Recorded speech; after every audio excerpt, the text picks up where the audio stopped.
Hi everyone, this is Terry. Today we're going to talk about stacked stitches.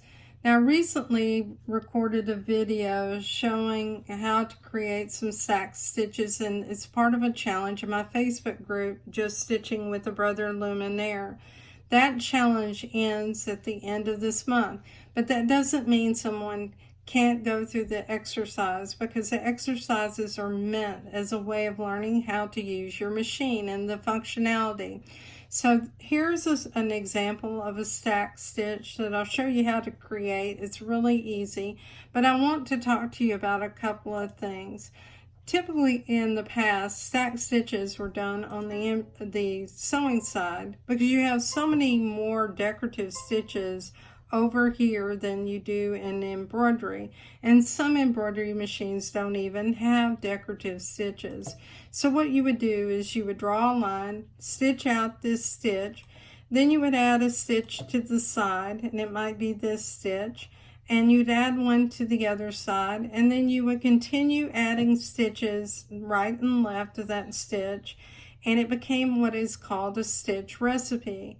You need to make sure your fabric's stabilized for stacked stitches, and if you're going to do this on a pillow, iron something like Shapeflex to the back of it.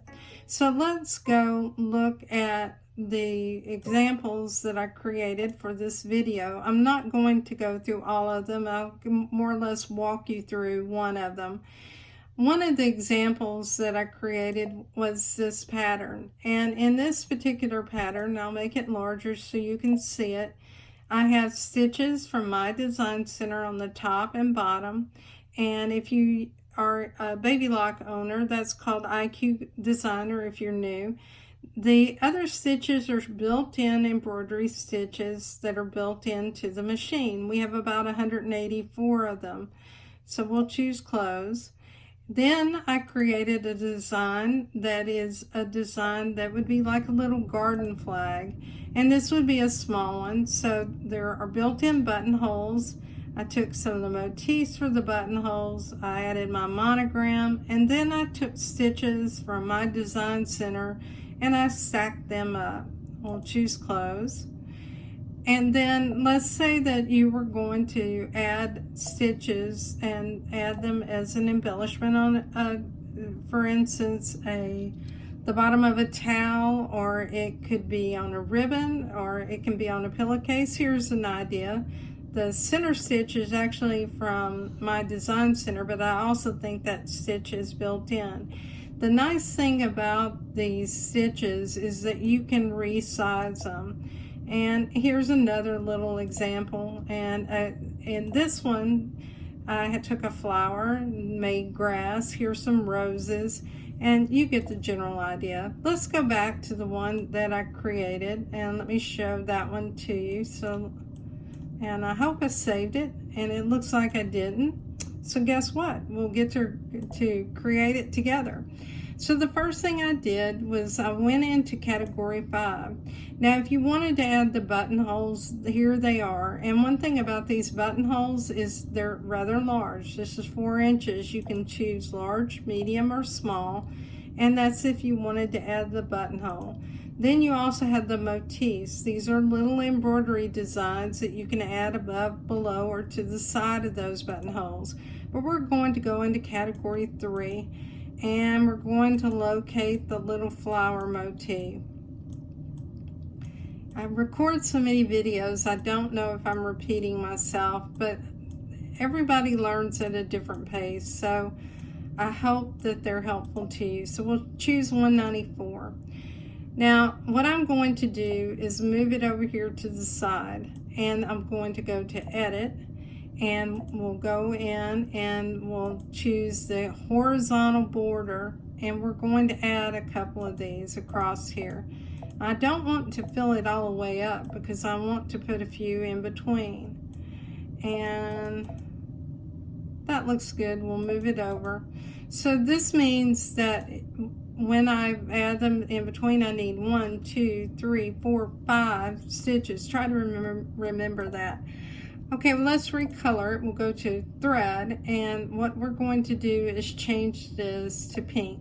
Now, and actually that's vermilion, so we'll make it a real true pink, and we'll make it a hot pink. And you can see that it recolored all of those, and that's because they're grouped together and it's part of a border. Now let's go back and let's add a stitch. So we're going to add the stitch. We'll go to category 3. We're going to select that same flower. You could choose a different one if you like, but I want to use that one. So we'll go to 194, and here it is, and we'll choose set. Now I'll move this one over here, and I don't want it to be exactly the same height. I want it to have a little variety, so I kind of like that. So now I'll go to edit.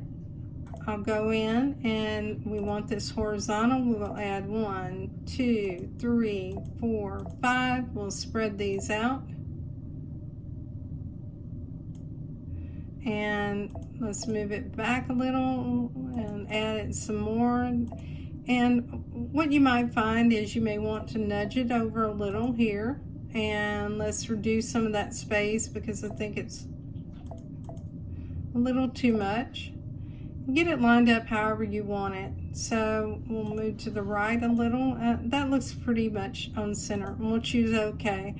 I like the pink and the black. I think it's cute. So now we're going to add the grass. So we're going to My Design Center to do that. And what we want to do is select the line tool. Let's choose a nice soft green for the grass. And let's choose our stitch. And I'd like that to be this number 7 and OK. Now I'll choose OK. You can see it's selected. Let's just draw a line, and we'll go all the way across. If it's not straight, you can use the angle or rotate to correct that. We'll choose next. And what we're going to do is make this much taller because we want this flower to be sitting in that grass.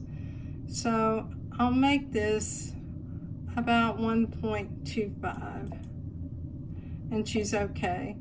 Now the one thing about this particular stitch is you can flip it and you can also spread it, but I'm happy with it. I'll choose set. And now what I'll do is I'll just move it up here and place my flowers in the grass.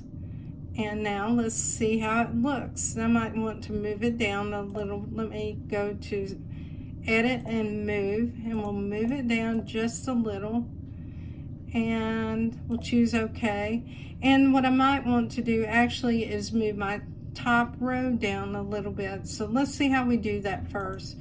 So that's the middle row. Here's the top row. Let's go to move and nudge it down a little. It's just a little too high. And that's good. All right, let's view it, and this time I'll save it. Now isn't that cute? So this gives you some inspiration. You know, there's so much you can do. This is just a quick exercise to give you a little bit of creative ideas and understand how the machine works. I'm Terry Maffitt. If you like my videos, please like and subscribe to my channel. And I answer questions on YouTube, but you'll get to learn so much more if you join us in Facebook in the group Just Stitching with the Brother Luminaire. There's no G on stitching in case you're searching for it. Thanks everyone, and have a great day.